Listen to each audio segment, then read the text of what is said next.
In other words, beloved, they does not really indeed fear me. They don't respect me. They don't love me. Their heart is somewhere else. They profess to be Christian.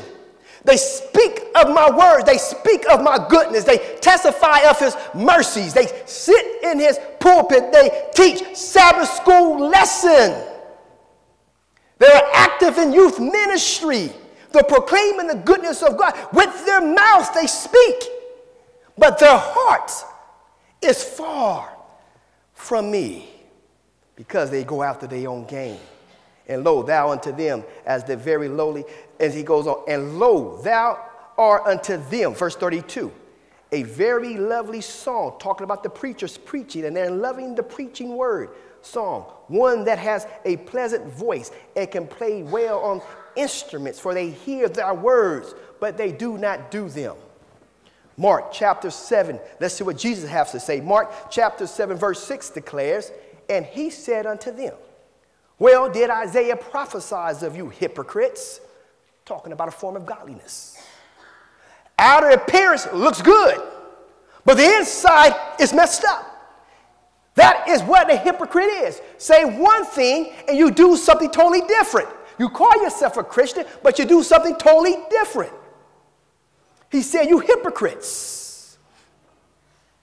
As is written, this people honoreth me with their lips, but their heart is far from me.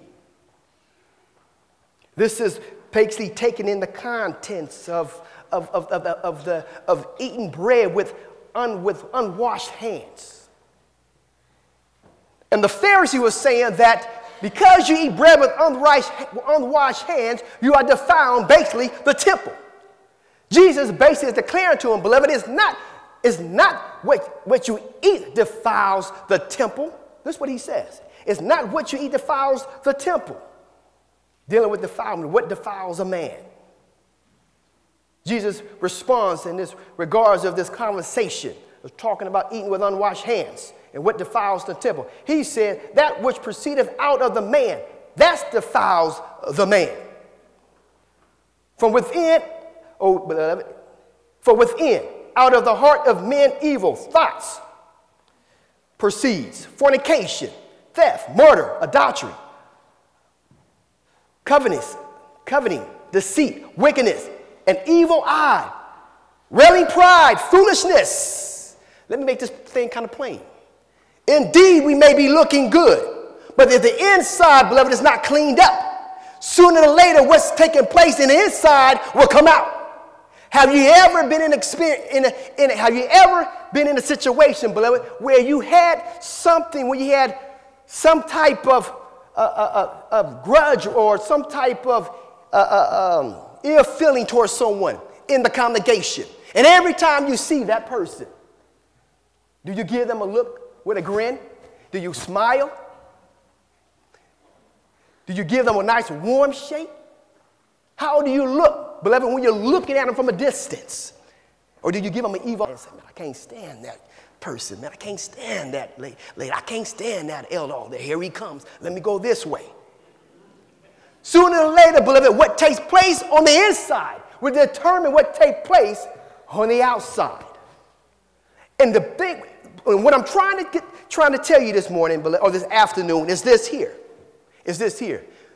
The level of reverence and love you have for God will determine the level of your performance. Listen to what the servant have to say about this. But Israel had not perceived the spiritual nature of the law, and too often their professed obedience was but an observance of form and ceremonies, rather than a surrender of the heart. She said to a sovereign love, like the sovereignty of love of God. In other words, their heart did not respond really to the love of God. They never really indeed surrender. You have to surrender to the will of God. You have to surrender, beloved. And the more you surrender, the more indeed, beloved, you will be able to live a life of Christ-like. People will recognize, beloved, that you indeed are his sons and daughters. It has to be constantly surrendering falling in love with Jesus. Constantly falling in love with Jesus. Give him your heart. And many times, many of us is holding little pieces, and we don't want to give him all of our hearts. And we wonder why we don't have peace in our homes. We wonder why we're struggling with our behavior. Why we look at so-and-so and I just get angry and so-and-so have not done anything to you. Surrender. Give God your heart. Give God your heart. Your outer performance will be based upon the level of reverence and fear of God. And that's probably the reason why the first angel message said, fear God. Fear God and give glory to him. And he goes on to say, worship him. We recognize in 1844 that message was given at a time, beloved, where people was not thinking so much about God. I was reading one account, beloved, that it was a group of individuals who was rolling dice and they was doing a thing at a table, and some young man ran into the door and he shared with them about a message shared with them that there was a preacher in town, William Miller. And he began to share with them, beloved, they needed to come here and see. And his message that he preached, the message that he shared with them young guys, it convicted their hearts.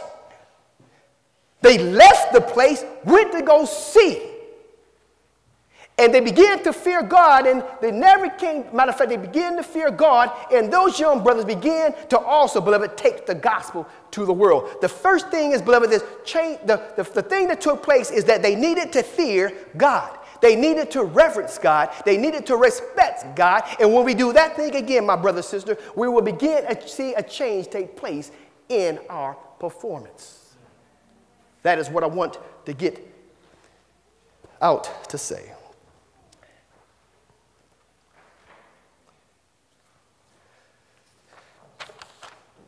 Paul encouraged Timothy to pursue godliness.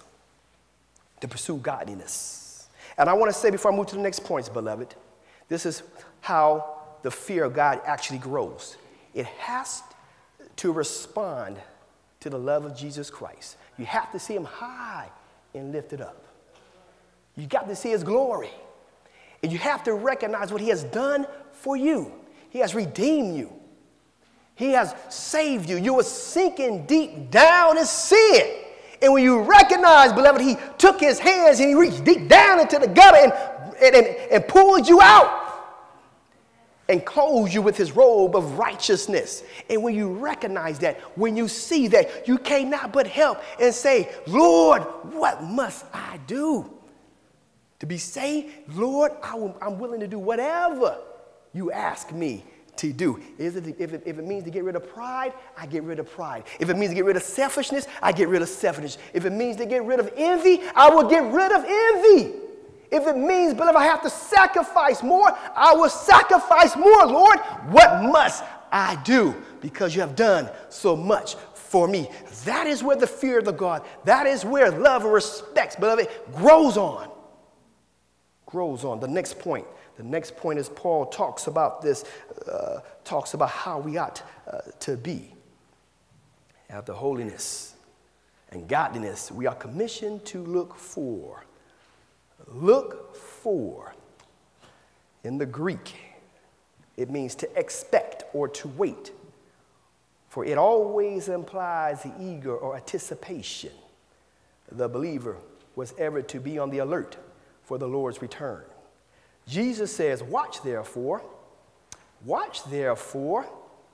for ye know not what hour your Lord does come. Therefore, y'all, be ye also ready, for in such an hour as he think not, the Son of Man cometh. Alert. Alert basically means be ready. Be ready. Be at your post. In other words, looking is one of the major components in the preparatory process. It drives the believer to take charge of his life and get his house in order. Be ready. Be ready, for we don't know exactly the day or the hour. Not only does look refers to only to be ready, to be alert, but look also, beloved, helps one to be focused. It keeps one focused. Look at the text with me this morning. Let's look at the text. In the text of 2 Peter, in our passage, he mentioned this word look 3 times. He declares, therefore, since all these things will be dissolved, what manner of person ye ought to be in holy conduct, godliness, looking for and hastening the coming of the day of God, because of which the heavens will be dissolved, being on fire, and the elements will melt with fervent heat. Nevertheless, we, according to his promise, look for a new heaven and new earth in which righteousness dwell. Therefore, beloved, looking